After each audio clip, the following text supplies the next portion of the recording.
So, ladies and gentlemen, welcome back. I'm here with Gene Odom. Gene was the right-hand man of Ronnie Van Zant, a friend, helped with security, traveled with the band, and survived the crash of the Lynyrd Skynyrd band. And I think there are 10 living people at this point that were on that plane. So they have that unfortunate common bond.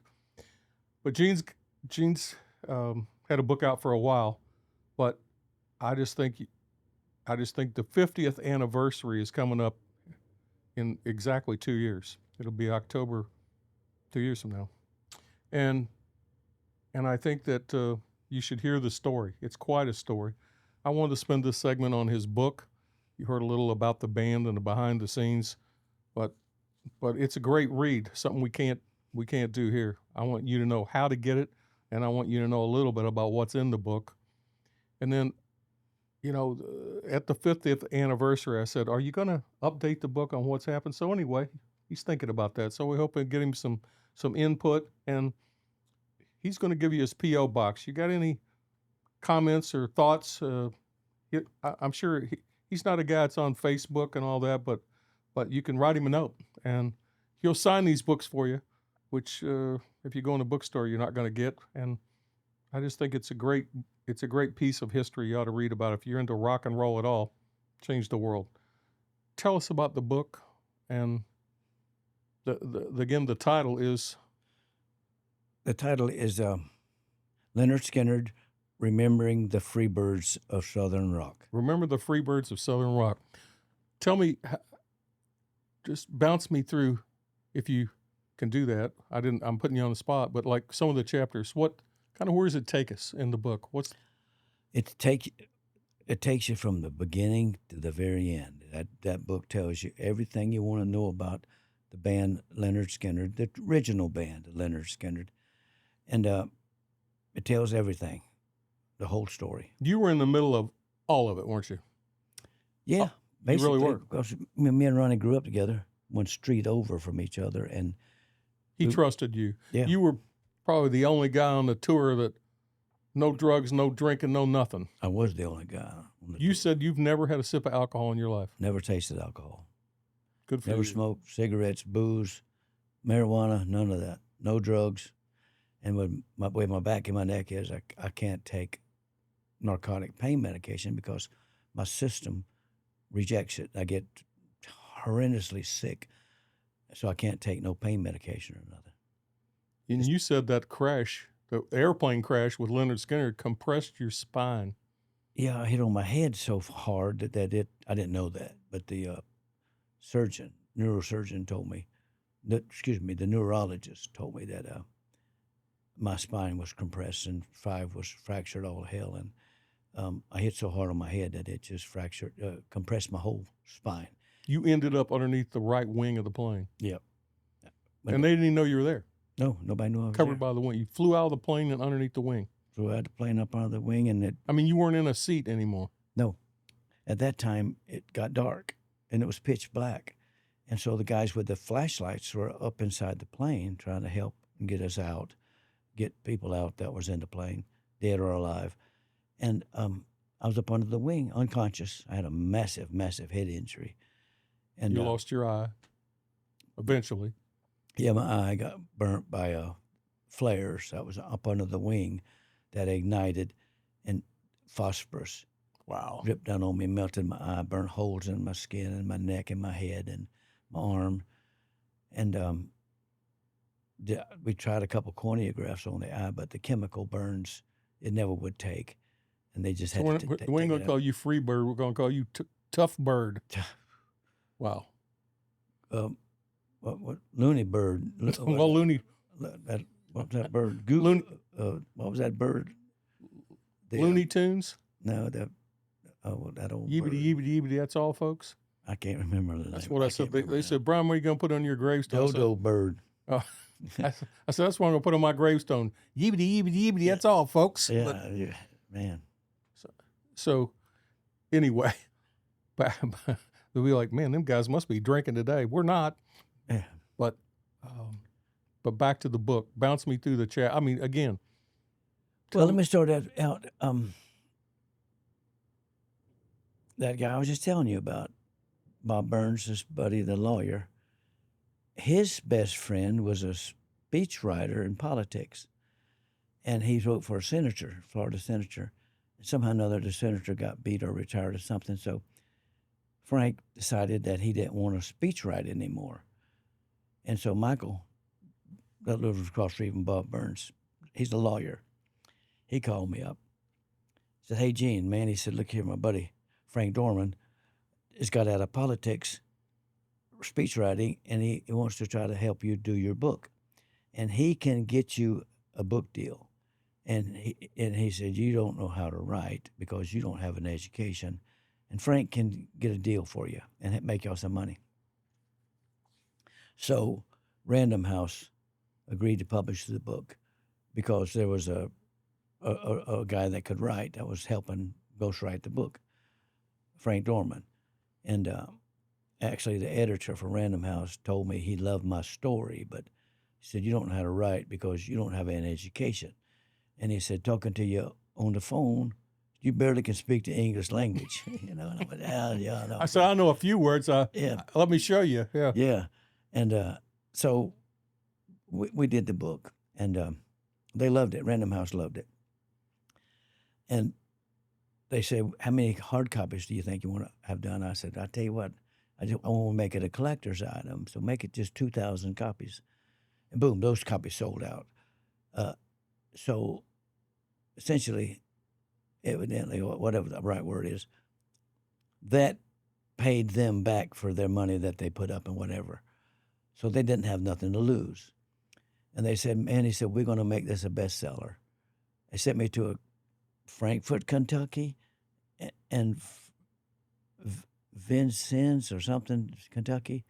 No, for sales. Versailles, a book signing, big hotel, big fancy stuff. You know, here I was a big shot. And they said, "Man, this book is doing good." The next day they called me, and they said, "We got a problem." I said, "What's that?" Gary didn't like the fact that Gene Odom wrote a book. They said, "Gary Rossington is bad-mouthing you and your book. He didn't authorize it. He didn't have anything to do with it, so he's not going to okay the book." And they said, "We just don't want no brand of lynyrd skynyrd bad-mouthing the brand of Random House. So we're just going to let your book do what it's going to do." And they let it just slide. And then I started selling copies and trying to make a few bucks here and there, you know. 2 years later, they called me apologizing. They said, "Man, we're sorry. Your book would have been a bestseller if we'd have pushed They it." probably saw, like I saw on eBay, these things bringing $500 and $600. Those first 2,000 books. They were sorry, but that was Gary. That's how Gary was, you know. And I told him, I said, he's just got to against Gene Odom because I took over Ronnie's estate and I kicked his ass and he can't stand it. And they said, "Okay, well, no problem." So I sell copies myself, you know, when I can. Go to the Monument a lot and I sell some copies. Sell a copy here, a copy there, you know. And it's Frank professionally put it together, and it tells from start to finish about the Lynyrd Skynyrd band, about what we went through in the plane crash and all that. It don't detail it out like I did in my first book, but it's a good book, and I sell a few copies here and a few copies there, you know. Quite a few. I've sold quite a few copies. Yeah. You know, but I think it's a deal. You sell those for $30. That includes shipping and handling, and you'll sign the book. And if somebody says, "Hey, make this out to my sister or something," you don't mind doing that? Hey, here, right? I'll sign it, yeah. And $30 covers the book and the shipping and handling and stuff, you know. Yeah. So if you tell them again how to reach you, all you got to do is drop a check in the mail to his P.O. box. And, you know, I tell you, I like Gene. He's old school, man. And no Facebook, no credit cards, no check or money order. no Venmo or Venmo. I don't do that. I'm an old flip phone guy. Y'all see this thing? Listen. Yeah, he's got an antique. He carries it around every day. It's a flip phone. If nobody's ever seen one, he said, "Is it a smartphone?" He's like, "Smarter than me," right? This is it. This is Gene Odom. There ain't no flash here. You know what I mean? But he is real, and the stories are real, and it's really rock and roll history. You also did work for the Rolling Stones, Yeah. Molly Hatchet. Yeah, Ronnie got me to be the Rolling Stones bodyguard in '75. You got to tell the champagne story about Mick Jagger, because I said you never had a drink, and he couldn't believe it either, could he? It was a Dom it was Perignon. a New Year's Eve party, and I was doing my job. Where were you? God Lord, I don't know. On the Somewhere road, huh? somewhere up in the Northeast, and they were all staggering around people, a lot of people. Everything they do is a private party, private, And so they were drinking Dom Perignon back then, and I asked. It was $80 a bottle back then. Now it's probably $500 a bottle, if not more. Yeah. And so Mick came over with that bottle of Dom Perignon, and he said, "Odom, take it to New Year's, man." I said, "Mick, I don't drink." He went, "It's New Year's, man." He said, "Take a swig." I said, "Mick, I've never tasted alcohol." And he went, "You're a freak." I said, "Yeah, I guess so." Still to this day, I've never tasted alcohol. What else? What else? You just said the Rolling Stones were very quiet, very organized, and very smart, right? Mick Jagger is a genius, no doubt about it. Tell him why. Just to say his tours. If you ever notice, his tours are one of a kind. He designs everything, and every one of his tours is a one-time event, one-time tour. That was it. That's it. He designs everything as for that tour, and when that tour is over, he stores everything in the UK or in the United States. All of his staging, all of his sets, all of his stuff that he designs, But from the shirts, I mean, all the merchandise, everything is that theme for that event, and then boom, it's gone, right? Then he stores that up in the U.S. or the UK, never to be come out and be done, never sold, never repeated. And so he, when skynyrd played over there, and I had to go to a union lawsuit, I couldn't go. On the tongue, nobody was supposed to go out there but Mick Jagger or the Stones. And so Ronnie pulled the band out there, and the band went out on that tongue, and that pissed Mick Jagger off, but he couldn't do anything because there was 250,000 people, and skynyrd had kicked their ass. So if he just said anything to Ronnie or the band about going around and tried to stop it, then them 250,000 people would have turned on him like a drunk pit bulldog. So but he's a genius with the money. He runs the show. Mick Jagger, there ain't no manager. There might be an assistant manager to take care of some paperwork and stuff, but Mick Jagger is the man, and he runs the money and he runs the show. So you had a lot of respect for him. Oh yes, sir. Class act. They contacted me over the years to see if I wanted to work with them. I went down to Kissimmee, Florida. They would play in Orlando. They got me a big suite, and we talked for about an hour. And I told them I wasn't able to do it anymore. Loss of the eye and my physical condition. This was years ago, and we talked and got along good for a while there, and then I left, and I'm just not physically able to do that stuff, especially at this age anymore, But I'm still a friend with them, and they're a different breed. I'm happy to say Gene is 76 years young, not old. 76 years young. Done it all over the place. I feel it. I'm so close to 77, I can feel that too. It's, this guy, guess what? After a plane crash, he said, "I don't really like flying that much. I'll just drive up." And you like the road, don't you? Back roads, it's comforting. I take the back roads. I don't like it, but it's flying, and if I have to do it, I might do it, but I don't like it. Yeah. And then I can go visit my daughter in Oklahoma, or I can stop at the monument, and I can drive and stop and drive and stop and drive and stop, And if I ever had to fly to do something that I couldn't drive, I wouldn't mind doing it. It scares me to death, but I don't mind doing it. But I told Gene, and I'm going to tell the audience, I told Gene, I said, let me help you try to get the word out on your book.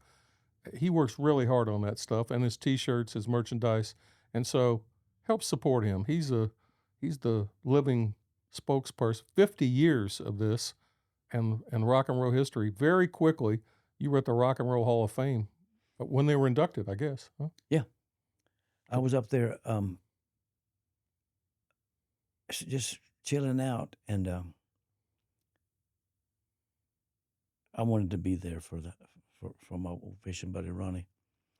And you want me to say about the Ricky Medlock thing? No. Oh, okay. I just think, here it was a unique experience to see him on stage playing. They were playing, right? Playing old. To hear the song, to hear Sweet Home Alabama. But I come to find out that the Rock and Roll Hall of Fame is not what you think it is. Don't say that, Gene. I want to say that. That's all I'll tell you what. I'll tell you the story. When you're in southern Indiana, they said South Bend's in the north and North Vernon's in the south, and French Lick's never what you think it is. So there you go. But the Rock and Roll Hall of Fame, not what you think it is. No, believe me. It's a business too, right? It's a business. Big time. Yeah, owned by a big business. So we don't want to get crosswise with those guys. We won't get invited to join if you keep this up. But I'm just joking. No, but I want everybody to look at your book and let's help support Gene. That's what he does for a living. And so help him out. I'm going to try. We're going to go, for those of you who are in the local area, we're doing a interview with WAKY, and they said that we'll, during the month of Crash was October the 20th. So during the month of October, Wacky's going to run some segments and a little skynyrd music and talk to Gene about what it was like to be in the middle of all that. Yeah. Come back and see us, and we appreciate like and support and subscribe so that we can do this more often with more people. We're just getting going, at the podcasting. And if Gene, and help, one thing I do want to say is your partner was on the plane. Help me with his name, the roadie, his podcast. Craig Reed. Craig Reed. And what do they call him? The Stone Roadie. Stone Roadie. Imagine that. But I told Gene, I said, man, I gotta talk to that guy sometime. We're at my house last night, and he goes, well, let's pick up the phone. Call him up. He got right on the phone. Everybody in this organization, crew, I'll just say, was first class. And he was such a nice guy. He was the guitar tech. He went on to be a guitar tech with Foreigner and Boston. Foreigner. And there was another one. Foreigner, Boston, Foreigner. Let me see. There was two or three more.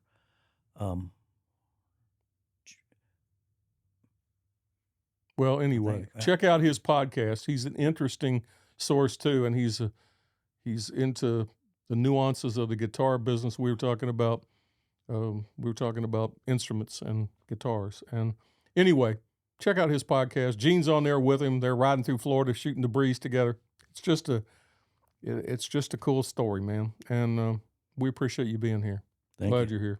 And we'll look forward to doing some more things. Come back and see us. All right, we'll do it. Thanks, Jim. Thank you.